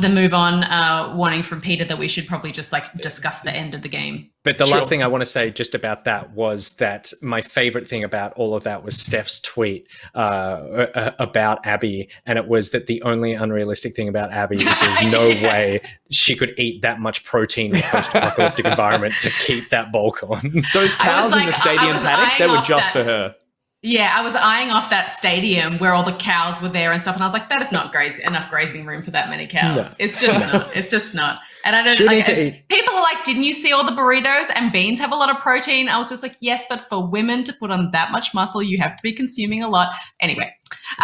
You'd be paying like 6 of those burritos a meal. It's just rated protein powder, so she would have had them all to just go for those stores, those health stores, and grab as much of it as she wanted. Yeah. Okay, so we'll talk about the end of the game because I feel like this is probably the one area that I feel like maybe I was like, if I think about it, I was a little bit unhappy with, was just that they really kind of put the boot in at the end with her sort of there, with the final poetic moment of her not being able to play the song. Like the last piece of connection that she had to Joel was the song that he, sang for her, and, her not being able to play it because she pursued Abby to the point where she like chewed off her fingers. And the game kind of just ends there. There's a lot of speculation about whether it does end if she kind of goes out on her own. Apparently Neil Druckmann said that there was a version that they'd done where she is going back to the house to retrieve the toy for the kid, implying that she's going back to the settlement to be with Dina, but then they took it out because they wanted to leave it as more of a question. Right. Yeah. But I'm clinging to that piece of information being like, she is going back to Dina and there is a happy ending for her and it's all going to be okay. Because she let it go once and then Tommy dragged her back into it. So she's on a cycle of violence that she can't escape. And she did give her Dina gave her an ultimatum. Like, Yeah. so it kind of implied that the relationship was over. How did you feel about that ending? And the interesting thing about that is like, I think it's deliberate, but like the story of Joel in that first game is about the idea of like, oh, I'm making this choice because of an adopted child that I have to protect this child. And so therefore it's like you can argue at the end of that game that Joel is doing what he thinks is best for his child. And so therefore, in this game, when you have some of the redemptive arc of that relationship between like father and child, then it feels earned that she is going back to him and trying to start that relationship again. Ellie abandons her child and her partner to continue her story of revenge, and so acts not in the best interest of her family, whereas I feel like Joel was constantly acting in the best interest of that. So it's like, yeah, that's where I feel like her story ends on a moment where maybe she's found a little bit of peace of wandering off, into the wilderness. But I feel like that's not going to last very long because she is a broken and violent person. And so that won't stop. In terms of like putting the boot in with the guitar thing, I actually really like that. I feel like I'm the one person on the internet who is like, oh yeah, I feel like you brought something full circle there. Yes, it's a tiny bit on the nose, but I don't know, like I didn't mind the fact that it was a tiny bit on the nose. I was going to say heavy-handed, but I like that you said on the nose instead. But it was, yeah, I don't know. It was poignant and heartbreaking. Yeah. And I think that anything you can make anything sound stupid if you put in that voice when you go, oh, do you get it? She couldn't play the guitar anymore, and so she could play the song that Joel taught her. You can literally just go like, oh, do you get it? Citizen Kane, at the end of the film, he felt unfulfilled because he looked back at his life and he realized it was all just a giant waste of time. Like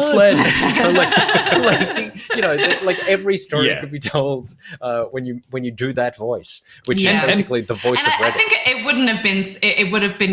would have been hollow had it not been interspersed with these beautiful moments that they're showing now with Joel as well, where it's kind of... here's where I want to jump in and say, like, I had trouble with this. What we're seeing now, which was the flashback of Ellie and Joel having their moment of redemption, forgiveness.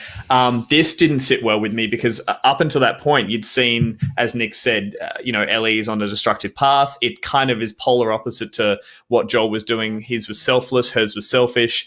For as bad as the end of the game turns out, the first game does finish, they're alive, they're off to a settlement together, like he has done everything he has promised, whereas Ellie, by contrast, has torn her family apart, is now physically damaged, now can no longer make a connection to Joel, whether or not that was, as you like, seen as like, oh, that was her finding some form of solace in that, or whether or not it's like, no, you've damaged yourself to the point of not being able to hold any memories.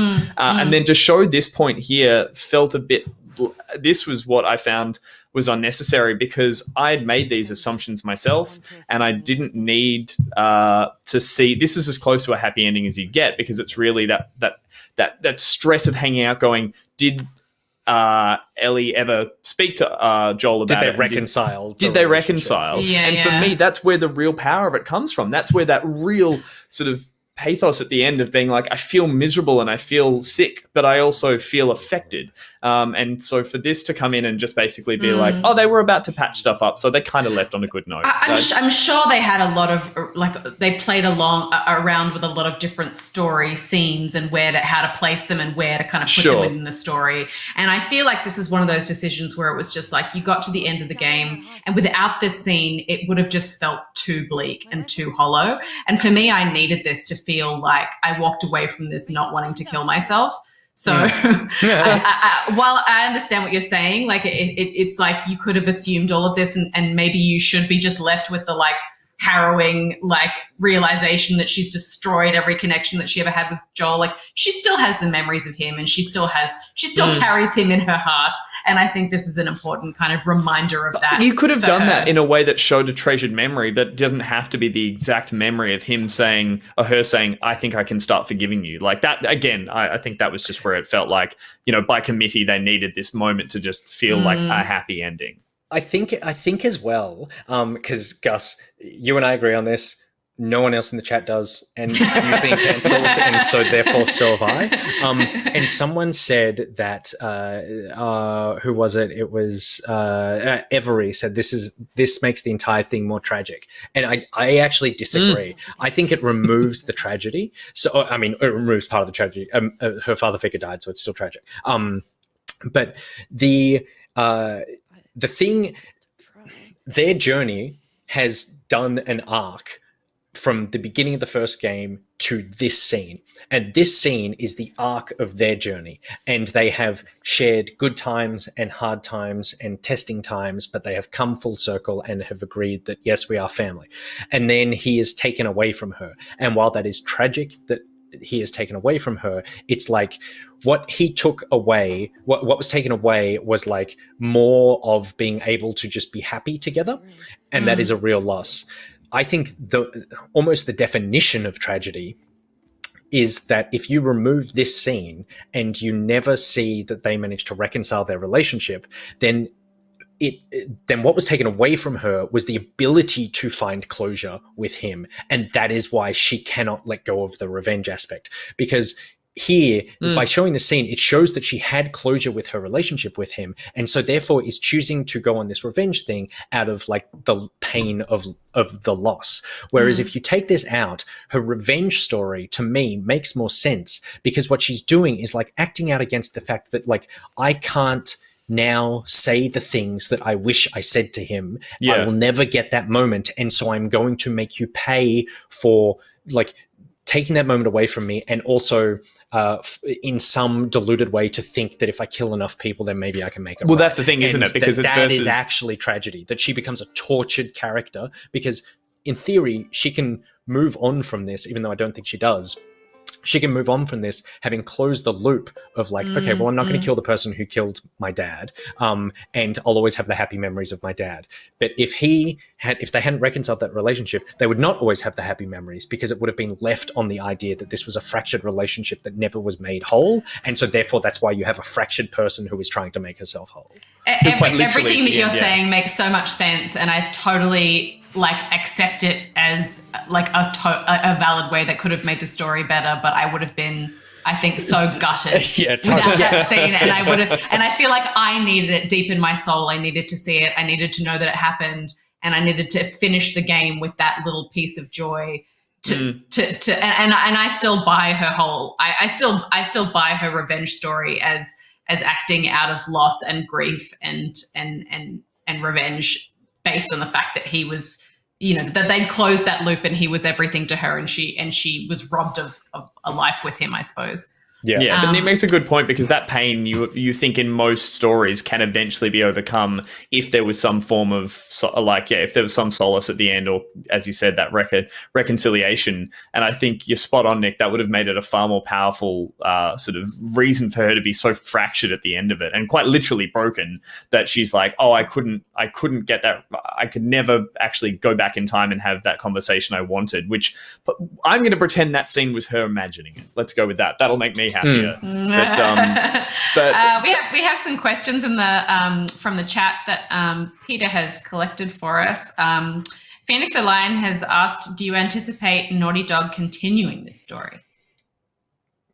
I really fucking hope not. I don't know what like, I literally don't know what else they have to tell here. Like they've closed off their arc. To go back to this world feels like at that point, like, you have told the ultimate story about how like man corrupts man and the disease of violence. Like, I feel like you had too much game to tell that story in this game. So I don't know what a second story gives. I think a lot of people get that ambiguous ending, or that sort of like that unfinished ending of her walking off as like, is that sequel bait? Is that, oh, we can see more and hear that kind of thing, which for me in the film world, I really adore when a film knows when to stop. I think I mentioned earlier, The Road, or No Country for Old Men. It's like it chooses to leave that story there because it's more poignant and it leaves it with you. And I think the worry there is that people go, oh, that's because they're going to make a sequel, and any version of a sequel will probably never live up to the expectation of what we could see again from this world anymore. And as Nick said, they've done everything they can. They've taken us to like absolute highs in that museum and then absolutely crushed us. And those characters don't have any more story to tell. So I hope not, personally. I see people Steph? in the chat. Oh, sorry. Yeah, Steph, you go first. I was just gonna, yeah. Oh, no, I was just going to say, like, I don't feel like they need to tell another story, like you said, beyond this. I don't know what else they would do. My only thing is that now that I've seen so much backlash to the story online, it kind of makes me want to like stick it to them and get an Abby game, you know. Like I want to see, like, that's I guess the question that I have more than anything is what happens to Abby and Lev, and what is their life? Do they finally find the fireflies and what does their life look like now? I like thinking that, like, you spend too long telling stories in an apocalyptic world. Do you know what you get? You get The Walking Dead going for 20 seasons, and no one's watching that anymore. Totally. And I saw a few people in chat said, "Isn't that what we said after the first game?" Including Back Pocket. I don't know who that fucking person is. But the thing I would say to that is that the first story ended on ambiguity. I think it could have stood completely by itself. Like, I don't think we needed this second one in order to, like, I think that I was very satisfied by that. But but the satisfaction comes from the fact that you go, they left it open. Like, there is interpretation here. There is like potential here. I don't think that there is necessarily story character potential at the end of this one. I think everyone is closed off on like an arc that they are finishing on. Like, Ellie is going out into the world to just be like a loner. I mean, you can argue, is she going back home or is she going there? But like, if she's going back home, like, that story is kind of now becoming just the same story as this. And then, yes, I love Abby and Lev, but they're a happy family now. Moving on, and I did see at the something that I thought was interesting, that the opening, when you load into the game, the title screen is like the boat in the darkness on the water, I think. And then at the end, the screen at the end, when you finish the game, the boat is floating at a beach, and in the background there is this like circular building on a hill, and I thought initially it was the circular building that you were in the last part of the game there. But what it actually, doing some scouring online, people found out that is it Catalina? I think it's Catalina. It's a real building that is in Catalina. And it's where the Fireflies said they were. So that last screen implies that they made it to the Fireflies, and that it wasn't. Or does it? Or does it? But yeah. So yeah. Anyway, I think that we've closed off the character potential here, and so then therefore the only story would be like, for me, new characters in this world. But also, like, I don't want to go back. I don't. And then you get a Walking Dead spin-off, and no one's watching those either. There's a bunch of other questions, but how are you feeling? Do you feel like we've talked this through enough? I've got time for a couple of questions. I know a couple. I feel like Pete doesn't want that because he's switching right now, but he can just leave it. He can leave the stream whenever he can leave it on this and go to bed. One of the other questions is, how long will it be before we stop seeing backlash against progressive stories? Lev being trans, Abby being thought to as trans, realizing the good guys weren't the good guys, that kind of thing. I mean, we need to see more of this. So hopefully the more of this that we get, the less backlash, just it gets drowned out by good storytelling that uses all of this, but it's never going to be a smooth road. I feel like this year we have made backwards progression in terms of like I feel like in the last couple of years there has been I'm not the only one, a rise in the feeling that there are people out there who see that there are other people out there who have the bigoted, hateful, despicable thoughts that they have, and so therefore think that, oh, it's okay to do this, and not only do this, but like march and do this, proudly do this. So yeah, I think that there is like a ton. The media is relatively speaking pretty left-leaning and progressive. I think that like the consumer, there is so much more to go. I think what was so frustrating about this, and why I felt so blindsided by it, and why I got into so many Twitter arguments, which I feel like I try not to do normally, because it feels like a bit of a fruitless thing that you're just arguing with people who are just, not open to real discussion anyway. Fuckwits. But was because I felt like, we came out the other side of Gamergate having gone through a bit of a war. And then, Twitch kind of really took off, and we see a lot more women in gaming now. And there's just like a real push towards inclusivity, which felt really exciting. And playing this game, I had such a profound reaction to it. To come online and see so much like, I just saw comments about,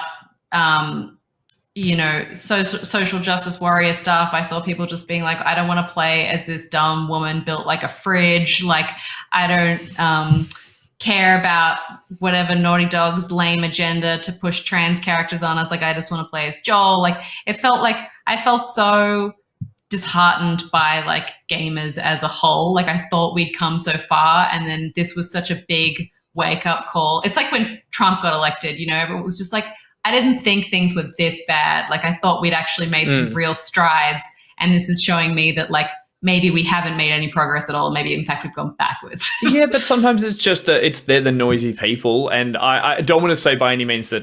I do want to say that discredit what they brought up on the internet, but I actively chose not to read into articles about that. I'm not denying it wasn't happening, that people were being dicks about it, but I chose to just only think of this game in as positive a sense as I felt when I played it, and to try and take that out. I'm not being pious about it all. I'm just saying, like, I think those people are going to make noise about, all these sort of issues going forward, and sometimes it is literally a decision to just not give it any energy, because I've seen you be so affected hard, by though. it. Like, people were like throwing an onslaught of images at Neil Druckmann, like anti-Semitic stuff, like caricatures of him. Right. Like it just really like attacking the core of someone's being, because they killed a character in a video game that you like. Like, what is that? I just don't understand how people feel. And the internet just takes on a life of its own, in terms of like, we've seen how like mob mentality can really go places on the internet. But like, when gamers get behind something like this, it seems to be particularly vitriolic. And I just don't.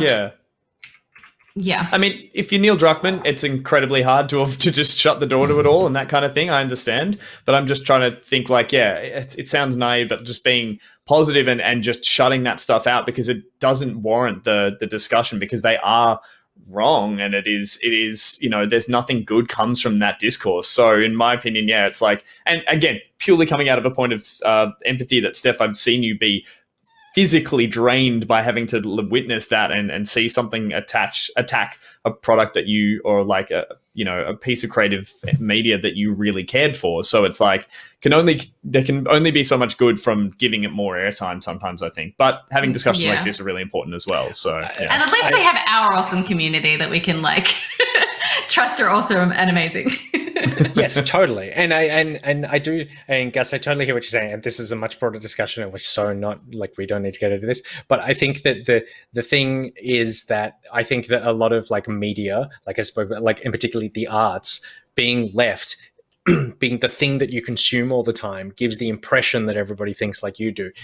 Not you, but like us. The circles in which we consume social media and the kinds of websites that we read and the kinds of people we hang out with all, again, imply that the thinking is on our side. And I think that there is, like Steph said, the rise of people like Trump, and not only the rise of them, but like how they've been elected, how they've been, well, and not just him, but all over the world, this sort of like radical right movement, that even though you can argue it's a minority, it's still like such a big minority in 2020 that you go like, how is it this big? How is this group of people this big? Even if it is a minority, how is this minority this big? Because this is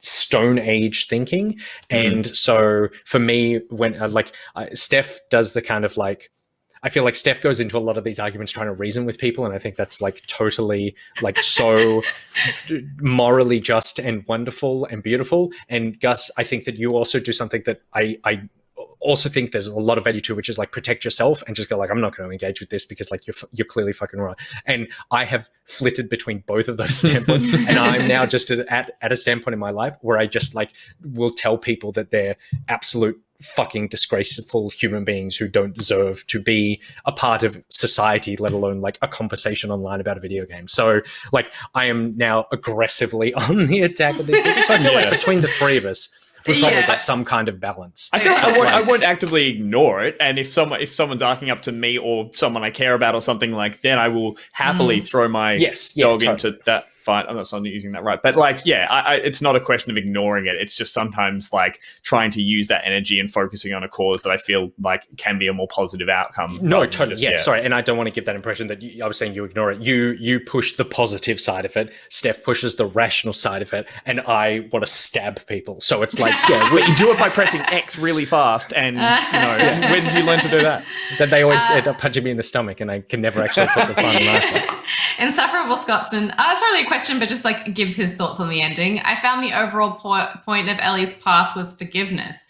She wasn't just angry at what happened to Joel, but she was ready to forgive him the night before it happened, and Abby stole that from her, reconnecting with her father figure.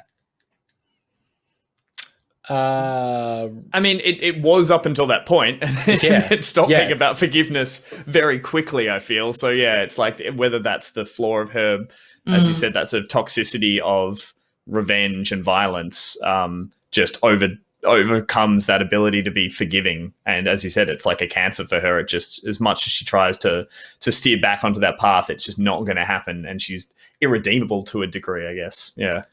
I think that's like a nice interpretation, but I do think that, like we've spoke about, that I think that scene where they have that, where Joel and Ellie have that conversation, it's like if you didn't have that, then yes, that could be. It's about a game about forgiveness, and she never got the chance to do it. But I think that I saw Argon in the chat earlier when we were talking about that scene, saying he didn't necessarily read that scene as like. That it was actually the closure they were looking for, and I can totally get that interpretation. But for me, it's like once you open that door, once you open the door of like, I might be ready to start forgiving you. It's like if you've had arguments with people in your life who you care about, who you've hurt or they've hurt you or whatever, and you come to that like that crack in the door, that's actually like, okay, that's the door opening. Like it's open. It might take a while to fully swing open, but 99% of the time that door is like ready to start opening again because they have like made that mental leap to go, oh, I'm going to choose to not be angry at you all the time. I'm making the choice to start to forgive you. And especially two very headstrong characters. But totally, incredibly headstrong and stubborn characters, Ellie and Joel. So it's like, you're right, that little crack is says worlds more than it actually is. Yeah. Yeah. Well, I think we should probably end it there. Mostly owing to the fact that Peter has said you should probably end it there. Totally. So, can I jump on Maddie G 1981 has said, can I actually play this guitar? Can I play us out? Oh, that would be exciting. Yes, I was going to say, before you do that, though, should we talk about what we've got coming up this week? Because we have one of the most Please do. epic I'll tune the weeks guitar while you do. Epic weeks of Pocket we've had to date, and definitely is not setting a standard for how much content we're going to be putting out on a regular basis. No. But we just happen to have a really action-packed week of stuff going on. We had a really great graphic that Gus made.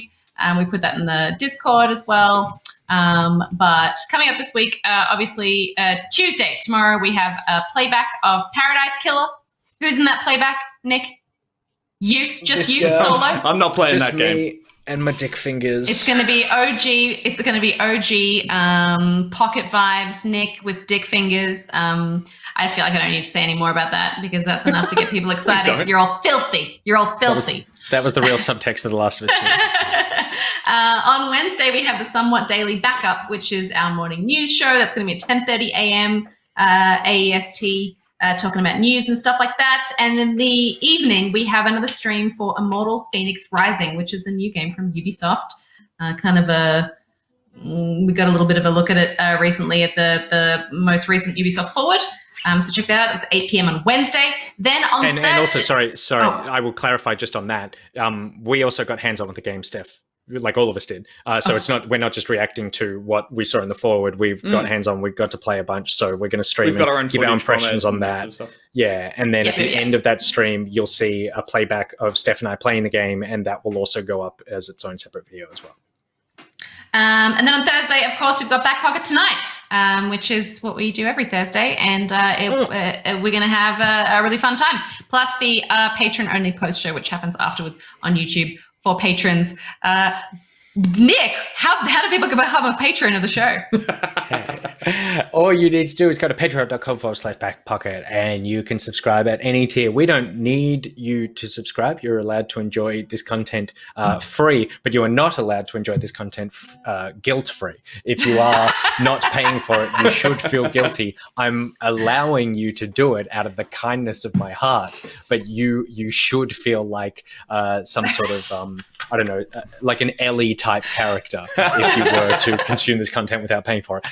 But if you do go to the Patreon, then you can subscribe at any tier. The $5 tier or above gets you access to the incredible Discord, which Pete and I were talking about this morning. It's just, I have never seen a Discord this involved, this friendly, this interesting, this engaged. They're just a wonderful group of people, and there's hundreds and hundreds of people on there who share and challenge your opinions, and I definitely recommend checking it out. Speaking and then of $10 which, or more gets you access to the post show, which is just like degenerate, filthy. I can't believe we actually do this. Like, it's actually, we may as well, like, we could make a whole second kind of account that we could really make some genuine money. We do. I feel like there hasn't been a single Thursday that I haven't driven the long, like, car trip home with Peter and gone, I feel like you shouldn't have said that. And he's like, it's fine. I'm like, no, I don't think you should have said that. That's like on the internet I'm the person forever. who does the most of the saying stuff and regretting on my trip home alone, so don't worry about that whatsoever. Speaking of the Discord, we should probably just double check and put if there is a spoilers chat for The Last of Us 2. If people want to continue this discussion as well, they can jump over there. There it is. Yeah. It's already there. So, mods are on it. And look at them go. You will find this video and most of the streams and everything that we do eventually will end up on our YouTube channel, youtube.com/backpocket channel. Nice. So without much further ado, then I guess we should just play us our Gus. Well, I will. Gus, I wanted to say thanks, Steph, for organising this, because I know you've been wanting to do this for ages as well. So I've really appreciated getting a chance to chat about this it. This has been such a weight off my conscience. This was so cathartic for me. Like, even I almost said it halfway through. I just felt like already so much has been lifted off my soul that it was just like, I feel like I needed to do this for me, and I don't really care about anyone else. I'm glad that you had the cathartic experience you needed, and oh my God, Skyliner can play us out. What are these candles? Is this the one song you know on guitar as well? Is that what we're in store for? Kind of. Not very well.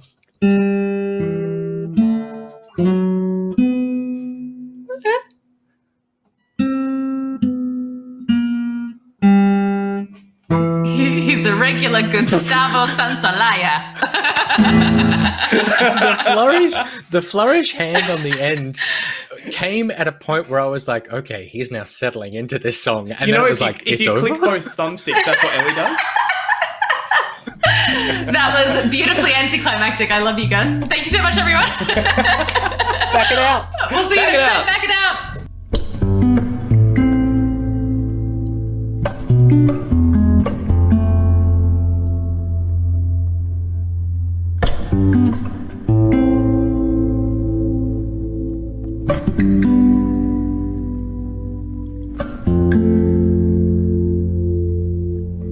Mm-hmm.